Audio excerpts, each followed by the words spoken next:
नमस्कार साथियों, आप सबका स्वागत है उत्कर्ष इंजीनियर्स क्लासेस में हमारे साथ। आज फिर एक नए नोटिफिकेशन के साथ, और इस नोटिफिकेशन की खासियत ये है कि ये नोटिफिकेशन मैकेनिकल वालों के लिए काफी इंपॉर्टेंट रहने वाला है सर। हाँ सर, क्या कहोगे? बिल्कुल, मैकेनिकल और इलेक्ट्रिकल स्टूडेंट्स के लिए जो है वो बहुत बड़ी अपॉर्चुनिटी आई है। ये आई है कोचिन शिपयार्ड लिमिटेड से, सीएसएल से। और कितनी नंबर ऑफ वैकेंसीज है, क्या आखिरी डेट रहेगी इसकी, किस तरह से जो है वो अंतिम डेट के साथ साथ क्या क्वालिफिकेशन उन्होंने मांगी है, साथ ही साथ क्या एग्जाम पैटर्न रहने वाला है, इन सब के बारे में डिटेल में बात करेंगे। तो वीडियो के अंत तक जरूर बने रहे दोस्तों। सर स्टार्ट करते हैं इसमें। तो ये जो वैकेंसी है सर, ये वैकेंसी आई है कोचिन शिपयार्ड, जी हाँ, कोचिन शिपयार्ड लिमिटेड से, which is a government of India, which is a government of India enterprises. जी हाँ दोस्तों, अगर आपका सपना होता है, सर सबका ही सपना होता है गवर्नमेंट जॉब में जो है वो एक जाना, और किसी का सर ड्रीम भी होता है एक्चुअली जो है वो शिपयार्ड कंपनीज में काम करना, तो उसके लिए एक बहुत बड़ी अच्छी अपॉर्चुनिटी जो है वो आई है। बेसिकली क्या है, ट्रेनिंग के लिए अभी वैकेंसी इन्होंने निकाली है सीएसएल में। और ये बात याद रखना कि 4 अप्रैल मतलब 2023 का ये नोटिफिकेशन है, 4 अप्रैल है ना, 2023। तो ये भी थोड़ा सा याद कर सर। नंबर मतलब कौन कौन से डिसिप्लिन, कौन कौन से स्ट्रीम में आई और एजुकेशन क्वालिफिकेशन, इस पर थोड़ा सा बात कर लिया जाए तो थोड़ा वो रहेगा। सबसे पहले अगर अपन बात करें दोस्तों, तो ये आपके पास मैकेनिकल शिप ड्राफ्ट्समैन ट्रेनी की जो वैकेंसी है मैकेनिकल स्टूडेंट्स के लिए जो है वो है। और इसमें सर उन्होंने जो एजुकेशनल क्वालिफिकेशन मांगी है सर, वो 10th that is secondary school leaving certificate उन्होंने मांगा है। इसके अलावा 3 ईयर डिप्लोमा जो है वो मैकेनिकल इंजीनियरिंग में होना चाहिए from A state board of technical education securing minimum 60%। जी हाँ, बिल्कुल सर ने हाईलाइट कर दिया है कि 60% मिनिमम मार्क्स जो है वो चाहिए। और एक बात और यहाँ पर गौर करना दोस्तों, यहाँ आपको केड के अंदर आपकी प्रोफिशिएंसी, मतलब केड में आपकी महारत हासिल होनी चाहिए सर। प्रोफिशिएंसी होनी चाहिए आपकी कैड में। सर कैड में जब अपन पढ़ते थे तो भी मुझे पता है कि कैड में एडिशनल डिप्लोमा जो है वो चाहिए होता है। तो यहाँ पर एक बात और सर, ये डिप्लोमा के लिए ही ये वैकेंसी है, बीटेक के लिए ये वैकेंसी नहीं है। हाँ। क्योंकि जिस तरह से एजुकेशन क्वालिफिकेशन की बात की और केड में अगर आपकी केड में अगर आपकी महारत हासिल है तो दोस्त इसके नंबर एक्स्ट्रा भी जुड़ने वाले, क्योंकि हम आगे आपको सिलेक्शन प्रोसेस में बताएंगे कि किन किन के मार्क्स आपके जुड़ने वाले हैं। तो यहां पर ये इलेक्ट्रिकल में भी सर वैकेंसी निकली है और सेम टू सेम चीजें यहां पर वो कि वही क्वालिफिकेशन डिप्लोमा चाहिए आपके इलेक्ट्रिकल ब्रांच में। लेकिन याद रखिएगा, आपकी डिप्लोमा 60% से क्या होना चाहिए, पास होना चाहिए आपको 60% या उससे ज्यादा होना चाहिए, उससे कम आपके पास नहीं होना चाहिए। तो ये जो है वो कौन कौन से डिसिप्लिन इसमें जो है वो अलाउ थी, उनके बारे में बात हुई। अब अपन बात करते हैं इंपॉर्टेंट डेट्स की, और साथ ही साथ कितनी नंबर ऑफ वैकेंसी है सर, वो इंपॉर्टेंट है। बिल्कुल, वो सबसे इंपॉर्टेंट। बिल्कुल, तो देखो सर इंपॉर्टेंट डेट्स पे एक बार हाईलाइट कर दें। जैसा सर ऑनलाइन एप्लीकेशन आपके स्टार्ट हो जा रहे हैं 5 अप्रैल से, और दोस्तों आपका लास्ट डेट ऑनलाइन एप्लीकेशन का है वो 19 अप्रैल रहेगा। सर आप इसके बारे में क्या कहना चाहोगे कि यहाँ तो करीबन 15 दिन का ही इनको ड्यूरेशन दिया गया है। तो दोस्तों अगर आपको ये वैकेंसी, अगर आपको लगता है एक बार पूरा नोटिफिकेशन पढ़ने के बाद नहीं हमें इस वैकेंसी को भरना है, तो थोड़ा सा जल्दी करिएगा, क्योंकि टाइम इसमें लिमिटेड इन्होंने दिया है। लिमिटेड टाइम जो है वो आपको दिया गया है।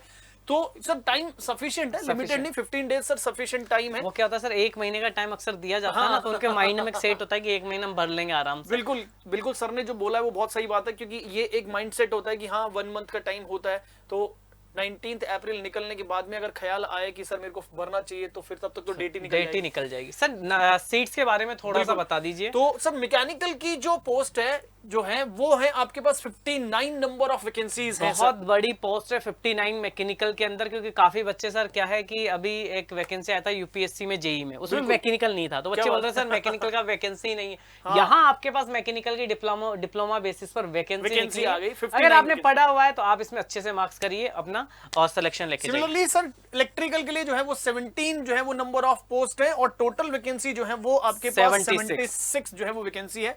हालांकि सर जो सीएसएल ने बोला है कि ये इंक्रीज और डिक्रीज भी हो सकती है। बिल्कुल। तो इसमें जो है हालांकि सर डिक्रीज तो नहीं होता, ऑलमोस्ट जो है वो इतनी वैकेंसीज तो रहेंगी। सो इसके अलावा सर आपके पास देखो सर, ये तो खैर जो है डिसेबिलिटी जो है वो हो गया। Sir period of the training उन्होंने बोला है कि पीरियड ऑफ द ट्रेनिंग जो है वो क्या होगा। So period of the training shall be 2 years. 2 years जो है वो आपका ट्रेनिंग ड्यूरेशन रहेगा। However, depending upon the organizational requirements, availability of the vacancies and individual performance, successful candidates may consider for the contractual post for a period of 3 years at the discretion of the CSL। जी हाँ दोस्तों, कि अगर आपके पास training जो है वो successful होने के बाद में आपको 3 ईयर कॉन्ट्रेक्चुअल बेसिस पे यहाँ पे रखा जा सकता है, ये इन्होंने बोला है सर। और सर अगर अपन यहाँ पर बात करते हैं कि क्या ये सबसे इम्पोर्टेंट ये होता अगर ही है। स्टाइपेंड्स की बात करें तो सर स्टाइपेंड्स जो है फर्स्ट ईयर में पर मंथ 12,600 जो है वो मिलेगा और सेकंड ईयर में 13,800 रहेगा। एक्स्ट्रा आवर्स का भी जो है वो कंपेंसेशन यहाँ पे रखा है, पर मंथ 4,450 आपको एक्स्ट्रा आवर्स के जो है वो कंपेंसेशन। दोस्तों अगर आप इनिशियली आपने अभी डिप्लोमा पास किया अपना, तो ये बहुत अच्छी बात है कि आप किसी ना किसी ऑर्गेनाइजेशन के साथ जुड़े और अपने आप में वहाँ एक्सपीरियंस गेन करें। ऐसा नहीं कि स्टार्टिंग में आपकी जॉब बहुत ज्यादा मतलब एक अमाउंट का होता है सर, वो भी आपको मिलेगा अगर आप थोड़े से अच्छे बड़े एग्जामिनेशन निकालते हैं तो उसका भी। पर यहाँ पर भी है कि अगर आपके पास है तो आप यहाँ जा सकते हैं। सर इसमें एक चीज जो है वो एज लिमिट की बात है। एज लिमिट उन्होंने क्लियरली बोला है कि it should not be exceed 25 years. मतलब सर मैं ये कह सकता हूँ कि जस्ट डिप्लोमा से निकलने के बाद उन बच्चों को वो ज्यादा प्रेफर करने वाले, क्योंकि 25 साल से ऊपर की एज के वो लेंगे ही नहीं आप, मतलब 25 साल से नीचे के सारे के सारे सर। लेकिन सर बीटेक मतलब 22 इयर्स तक डिप्लोमा बीटेक भी हो जाता है सर, तो मतलब they have the sufficient as time है सर स्टूडेंट्स के पास। ऐसा नहीं है कि जो है वो कमी रहे किसी चीज का। एज रिलैक्सेशन जो है वो एज सब जो दिया गया है as per the government norms वो भी मिलेगा आपको।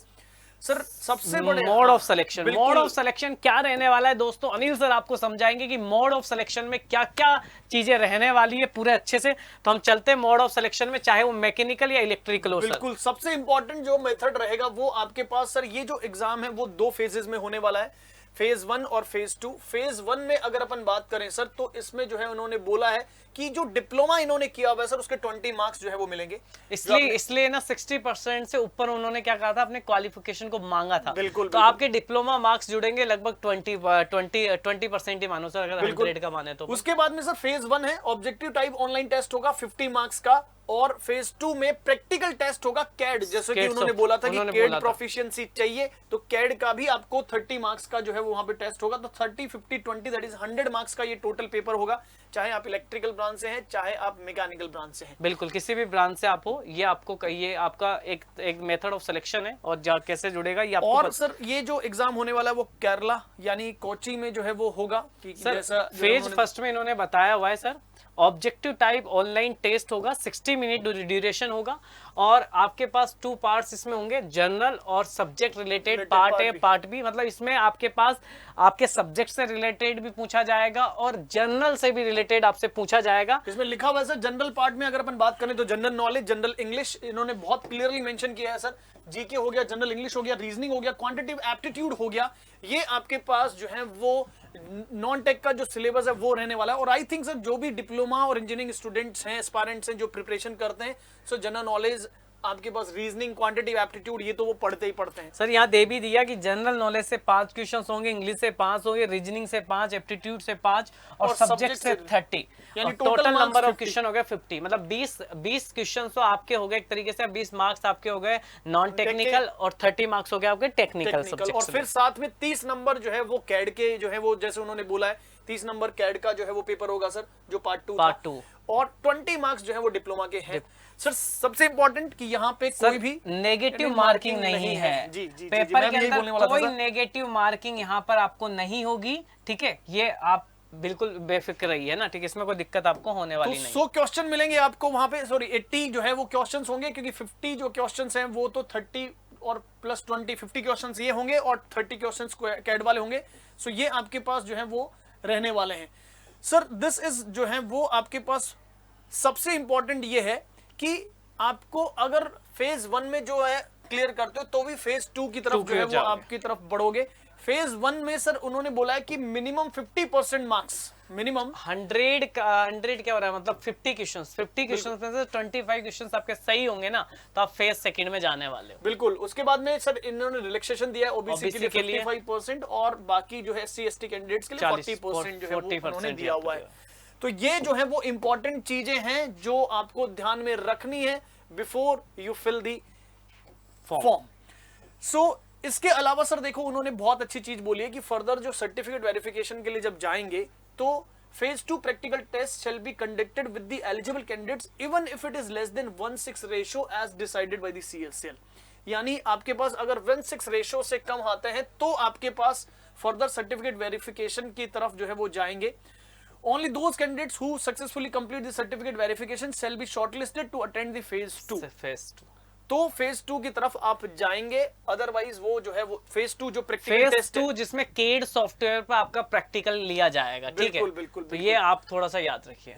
उन्होंने बोला है कि सर जो लोकेशन होगी वो सीएसएल कोची पे होगी, यहाँ पे आपका टेस्ट जो है वो सेंटर होगा। प्रैक्टिकल टेस्ट जो होने वाला है वो कोची सेंटर पे होगा आपके पास। ठीक है, और यहाँ फिर सर यहाँ बोल दिया कि फेज सेकंड के अंदर जो भी परसेंटाइल स्कोर होगा उसके आधार पर ये परफॉर्मेंस के आधार पर सिलेक्शन कर लिया जाएगा, और 30 मार्क्स में परसेंटाइल के हिसाब से ये मिनिमम पासेस मार्क्स लगभग 33.33 परसेंटाइल जो है इन्होंने बोला। तो ये सर ये तो एक बार जो है वो मैं फिर भी सर ये बोलूंगा कि एक बार अगर आप फॉर्म फिल कर रहे हो तो एक बार पूरा नोटिफिकेशन जो है वो डिटेल में पढ़ें, क्योंकि सारे डॉक्यूमेंट्स क्या क्या चाहिए आपको, क्या क्या जो है वो पैरामीटर्स की जरूरत होगी, उन सारे पैरामीटर्स पे आप खरे उतर रहे हैं कि नहीं उतर रहे हैं। तो इसलिए एक बार जो है वो वीडियो के साथ साथ ये जो पूरा देखिए, सबसे पहले इंपॉर्टेंट बात ये कि सर इनको फेज फर्स्ट क्लियर करना पड़ेगा। फेज फर्स्ट में आपको टेक्निकल के 30 क्वेश्चंस होंगे और नॉन टेक्निकल के 20 क्वेश्चन होंगे। उसके आगे की कहानी आपको तभी आपको बुलाया जाएगा जब आप 50% मार्क्स अगर आप जनरल कैटेगरी से तो आप जाएंगे, फिर तो आप तैयारी कर सकते हो। और अगर आपको लगता है नहीं मैं फेज फर्स्ट निकाल लूंगा, तो अभी से आप केड सॉफ्टवेयर पर भी अपनी तैयारी को जारी रखिएगा। सर इसमें बहुत बड़ा इंपॉर्टेंट जो है वो नोट इन्होंने बहुत दे रखा है, जैसे कि आपने बताया भी था कि ये वैकेंसी जो है वो डिप्लोमा की वैकेंसी है। हालांकि इन्होंने बहुत ही क्लियरली मेंशन भी कर दिया कि applicants without prescribed qualification but having higher qualifications, यानी अगर आपके पास बीई बीटेक है, एमएससी है, shall not be considered, shall not be considered, मतलब डिग्री और उससे जैसे एमएससी किया हुआ है वो बिल्कुल भी इसमें एलिजिबल नहीं है। तो आप बस ये प्योर वैकेंसी डिप्लोमा की वैकेंसी है। अगर आप डिप्लोमा रखते हैं मैकेनिकल या इलेक्ट्रिकल से और साथ ही साथ आपके पास कैड में महारत हासिल है, तो आप जो है वो इस वैकेंसी के लिए जो है वो फिट बैठते हैं मेरे दोस्तों। अगर एप्लीकेशन फीस की बात की जाए तो दोस्तों 600 रुपए है। ठीक है, ये आप सब जानते हैं। 19 अप्रैल किस तरह से सर इनको अप्लाई करना है, तो सबसे बेस्ट आपको दे रखा है कि यहाँ पे आपको जो है वो इस वेबसाइट पे www.cochinshipyards.in पे जाना है। करियर पेज पे जब जाएंगे तो फॉर दी प्रोसीड करेंगे ऑनलाइन एप्लीकेशंस के लिए, रजिस्ट्रेशन करना पड़ेगा, अपने एप्लीकेशन को सबमिट करना पड़ेगा। ठीक है, और लास्ट डेट और याद रखना दोस्त, should not be submit more than one application. एक बार ही आप एप्लीकेशन को सबमिट करिएगा। ठीक है, यहाँ साफ साफ बोला हुआ है ना इस चीज को। सो ये जो है वो चीजें जो है वो इंपॉर्टेंट चीजें जो थी वो आप अपनी एक सॉफ्ट कॉपी अपने साथ रख लें, ये भी यहाँ पर बोला गया है ना, सॉफ्ट कॉपी रख लेना भरने के बाद में। ठीक है, चलिए, so this is I think sir all enough, बिल्कुल enough, this is all enough from this side. सारी की सारी चीजें हमने बता दी, जो मेनली सारी चीजें थी। बाकी सारा नोटिफिकेशन आपको उत्कर्ष इंजीनियर्स क्लासेस के टेलीग्राम चैनल पर मिल जाएगा। आप तो इंपॉर्टेंट चीजें सर जो है वो एक बार रिवाइज कर देता हूं कि ये डिप्लोमा के लिए वैकेंसी, अगर आपके पास डिप्लोमा है मैकेनिकल और इलेक्ट्रिकल से, इसके साथ साथ ही अगर आप जो है वो क्या रखते हैं, कैड में प्रोफिशिएंसी रखते हैं, यानी कैड में अगर आपकी जो है वो अच्छी खासी स्ट्रेंथ है तो ये आपके लिए बेनिफिट में रहेगा।